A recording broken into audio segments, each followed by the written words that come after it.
नमस्कार विद्यार्थियों, मैं Gumana Ram Choudhary, assistant professor geography, government college Nawa. विद्यार्थियों, हम बीए सेकेंड ईयर में जो हमारा द्वितीय प्रश्न पत्र है आर्थिक एवं संसाधन भूगोल, उसमें हम खनिज संसाधनों के बारे में पढ़ रहे थे। खनिज संसाधनों में हमारा टॉपिक है आज रहेगा यूरेनियम, जो कि एक अणु ईंधन या शक्ति प्रदान संसाधन है। विद्यार्थियों, अणु शक्ति के दो प्रमुख स्रोत माने गए हैं, एक तो यूरेनियम और दूसरा थोरियम। विद्यार्थियों, 1 पौंड यूरेनियम के विखंडन में लगभग 25 लाख पौंड कोयले के बराबर ज्वलन शक्ति प्राप्त होती है। यद्यपि विद्यार्थी, यूरेनियम कोयला तथा पेट्रोलियम की तरह समापनीय तत्व है तथा पृथ्वी पटल में अधिक मात्रा में रहते हुए भी कुछ ही क्षेत्रों में पर्याप्त केंद्रित भी है। साथ ही ऊर्जा आवश्यकता पूर्ति हेतु इसकी मात्रा काफ़ी है। यूरेनियम एवं थोरियम की कुल उपलब्ध ऊर्जा की मात्रा लगभग 17,700 मानी जाती है। अतः कोयला, पेट्रोलियम, प्राकृतिक गैस, शिला तेल आदि की सम्मिलित शक्ति से अधिक शक्ति इससे प्राप्त होगी। वहीं कम खर्चीला अणु ईंधन भी सीमित है। अनुमान है कि ऐसा माना गया है कि ब्रीडर रिएक्टर का उपयोग करने पर विश्व में अणु शक्ति की आपूर्ति है वह 9.5 × 10⁻³ जूल अर्थात इस मानी गई है। अतः हम कह सकते हैं कि वर्तमान समय में जो ये अणु शक्ति के संसाधन हैं, इनकी काफ़ी उपयोगिता बढ़ गई है। साथ ही सेंट्रल अफ्रीका गणतंत्र में एलिजाबेथविले के पास सिनकोलोवे में खदान विश्व में यूरेनियम खनिज का प्रथम उत्पादक है। विद्यार्थियों, इसको थोड़ा सा आप अच्छी तरीके से देखना कि कौन सी जगह यूरेनियम की सबसे बड़ी खान है। यूरेनियम की सबसे बड़ी खान है वो अफ्रीका गणतंत्र में या गणराज्य में एलिजाबेथविले के पास स्थित सिनकोलोवे, जहाँ पर ये खदान है और ये एकदम प्रथम उत्पादक है। साथ ही कनाडा में Port Radium, uranium city, Elliot Lake, संयुक्त राज्य अमेरिका में कोलोराडो पठार, पुर्तगाल में अंगरिका, Australia radium hills, Mary Kathleen, रंजमंगलम स्थानों में यूरेनियम के भंडार पर्याप्त मिले हैं। वहीं ब्रिटेन, फ्रांस, जर्मनी, पूर्वी चेकोस्लोवाकिया, रोमानिया, रूसी फेडरेशन, कई स्थानों पर जापान, भारत में भी इस प्रकार के है यूरेनियम के भंडार हमें पर्याप्त मात्रा में मिले हैं। तो विद्यार्थियों, इसके साथ ही अब हम देखते हैं इसका उत्पादन कि इसका उत्पादन का प्रतिरूप क्या माना गया है। उससे पहले हम बात करें, थोड़ी सी थोरियम पे चर्चा करें, तो थोरियम की जो अधिकतम जो ज्ञात राशि है वो केवल भारत के जो केरल है, केरल के जो समुद्री तट बालू का स्तूप एक तो वहाँ, और दूसरा एक ब्राज़ील के पूर्वी समुद्र तटीय भाग विशेषकर एस्पिरिटो सांटो क्षेत्र है, जहाँ पर इसकी बहुलताएँ पाई गई है। ठीक है विद्यार्थियों, अब उत्पादन प्रतिरूप पर हम बात करते हैं कि इसका उत्पादन है वो कहाँ कहाँ किया जाता है। आणविक शक्ति का ज्ञान लगभग 1930 के दशक में हो गया था, लेकिन 1946 के पहले इस दिशा में विशेष प्रगति नहीं हुई। वहीं संयुक्त राज्य में तब यह उद्योग स्थापित हो चुका था। जैसा कि जापान पर छोड़े गए आणविक बम से स्पष्ट होता है कि इसमें अणु शक्ति के संसाधनों का उपयोग किया जाने लगा था। वहीं संयुक्त राज्य अमेरिका में पिट्सबर्ग के पास शिपिंग पोर्ट में स्थित आणविक संयंत्र 1958 में तैयार हुआ था, जो कि जनोपयोग कार्यों के लिए समर्पित है। इसके बाद कई केंद्र तेजी से स्थापित हुए।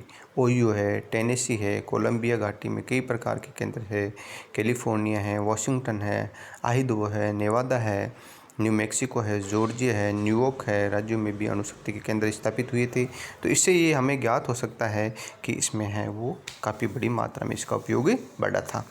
जर्नलिज्म से रेडियोधर्मी रिसाव से उत्पन्न जनविरोध के चलते नाभिक की ऊर्जा विकास में थोड़ी सी गति को मंद मिली है या गति मंद हुई है। वहीं फॉसिल ईंधन के परिणाम स्वरूप वैश्विक तापमान की वृद्धि हुई है। 1997 में क्योटो प्रोटोकॉल की यूरोपीय संघ, जापान तथा रूसी द्वारा पुष्टि हो जाने के पश्चात पुनः वैकल्पिक ऊर्जा स्रोतों के रूप में आणविक ऊर्जा के प्रति विश्व में झुकाव बढ़ा, परंतु 2011 में जापान में सुनामी के चलते फुकुशिमा संयंत्र से रिसाव के चलते आणविक उत्पादन में भी धीरे धीरे बढ़ा।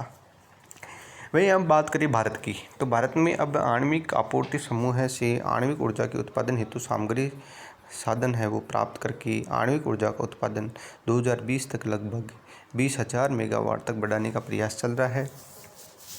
तो हम ये कह सकते हैं जनरली कि अब उत्पादन में धीरे धीरे बढ़ोतरी होगी। चाहे वो आणविक संख्या में वो यूरेनियम हो और चाहे वो थोरियम हो। हाँ, ऐसे है कि थोरियम की जो थोड़ी सी पर्याप्त मात्रा है वो कम है। एक तो ब्राज़ील के समुद्र तटीय भागों में और एक है केरल के आसपास जो कि भारत में पाई गई है। अगर हम बात करें यूरोपीय संघ की, तो यूरोपीय संघ में Germany, France, Italy, Belgium, Netherlands और लग्जमबर्ग में आणविक शक्ति विकास में प्रचुर योगदान मिला है। इसी प्रकार बेल्जियम में 96, स्पेन में 46, जर्मनी में 22 में आणविक ऊर्जा स्रोतों का योगदान इसमें रहा है। हम बात करें जापान की, जापान में 1975 में अनुसंधान के लिए अभिक्रियक की स्थापना हुई थी। वहीं 75% विद्युत का उत्पादन आणविक ही किया जाता है। 2008 में विश्व के कुल उत्पादन का लगभग 9% है वो जापान से प्राप्त हुआ। 2011 में जो फुकुशियामा संयंत्र है इसमें आणविक ऊर्जा के लिए, उसमें थोड़ा सा रिसाव होने के कारण इसमें थोड़ा सा प्रखर विरोध भी हुआ था। वहीं बात करें हम भारत की, भारत में 1976 में सफल आणविक परीक्षण ने विश्व को चकाचौंध कर दिया और विश्व की आणविक शक्तियों में भारत को सम्मिलित कर लिया गया। भारत में सबसे पहले जो इसका जो केंद्र लगा था वो है 93 किलोमीटर उत्तर मुंबई से 93 किलोमीटर उत्तर तारापुर महाराष्ट्र में लगभग 50 करोड़ की लागत से लगाया गया था और जिसकी जो उत्पादक क्षमता है वो लगभग उस समय 300 मेगावाट की थी। प्रथम विद्युत केंद्र स्थापित हो गया। वहीं फिर धीरे धीरे राजस्थान में राणा प्रताप सागर हो गया दूसरा, तमिलनाडु में कलपक्कम नामक स्थान पर तीसरा हो गया, पूर्णतः स्वदेशी और प्रामाणिक केंद्र है।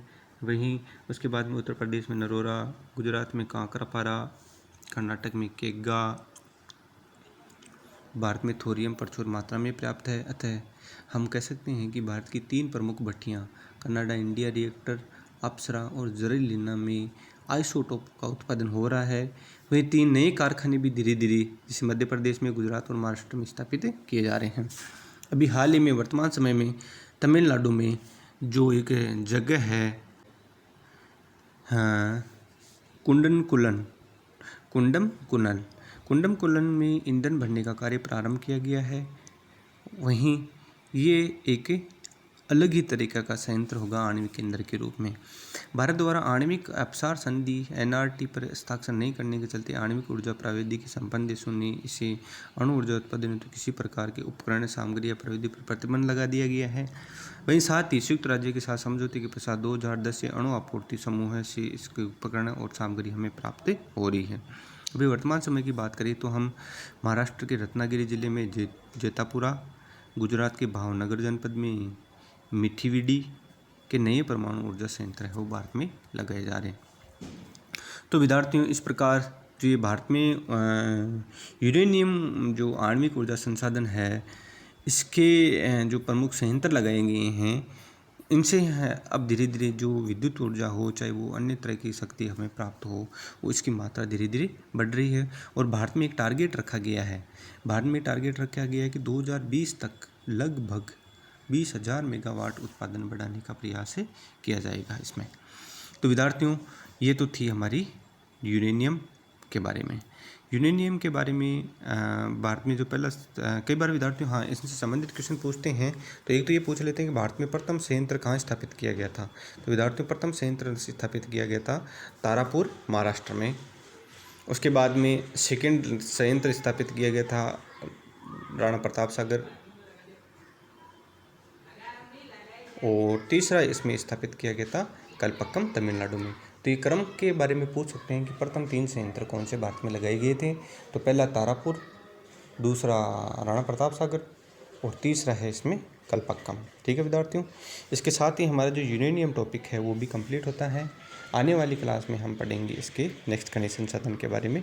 ठीक है विद्यार्थियों, धन्यवाद।